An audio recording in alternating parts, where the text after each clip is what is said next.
Ustadz, ada pertanyaan ini. Siap. Tapi di luar bahasan nggak apa-apa? Siap, bismillah. Kalau Anda bisa jawab. Ya.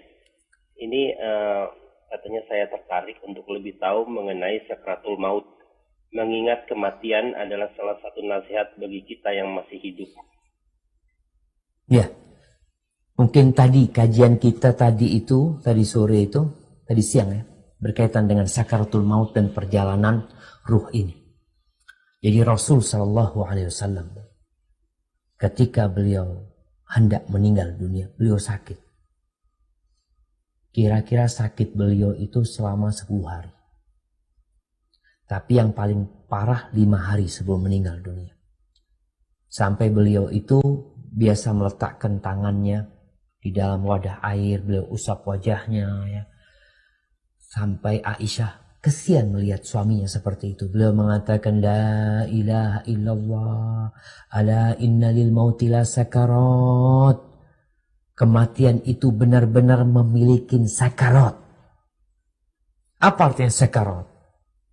Sakarat itu adalah kepedihan, penderitaan, sakit yang dirasakan tatkala ruh ini berpisah dengan jasad.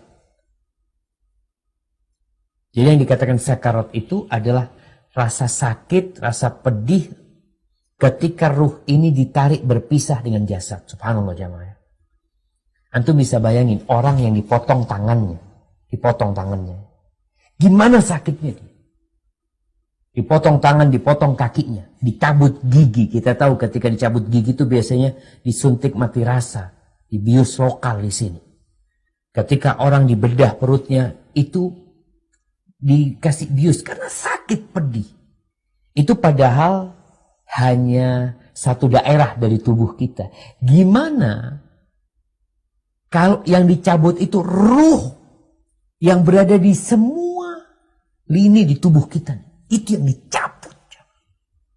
Makanya Rasul SAW benar-benar mengatakan ala inna lil mauti la sakarat. Itu Fatimah ketika melihat ayahnya sakit mau dicabut nyawanya itu, dia mengatakan wa karba abata, ya Allah betapa menderitanya ayahku, kata dia. Apa kata Nabi SAW? La karba li abika ba'dal yawm. Gak ada lagi penderitaan buat ayahmu setelah hari ini. Gak ada. Aisyah, dia mengatakan, setelah aku melihat proses meninggalnya Rasul Sallallahu Alaihi Wasallam, aku nggak pernah iri kalau dengar atau melihat orang yang matinya seakan-akan mudah sekali ya, seakan-akan dia tidak merasakan sakit. Sekarat ini dirasakan oleh semua orang. Karena berpisah, ruh itu harus keluar, jemaah. Hanya saja berbeda-beda. Kalau kita melihat kenapa sekaratnya Nabi kok begitu dahsyatnya. Ya, pertama pelajaran buat umatnya. Yang kedua untuk mengangkat derajat Nabi SAW. Untuk mengumpulkan di diri Rasul SAW. Beliau sebagai hamba yang bersyukur dan hamba yang bersabar. Menghadapi semua itu. Maka kalau bicara sekarat, maka sekarat itu adalah rasa pedih ketika nyawa itu dicabut.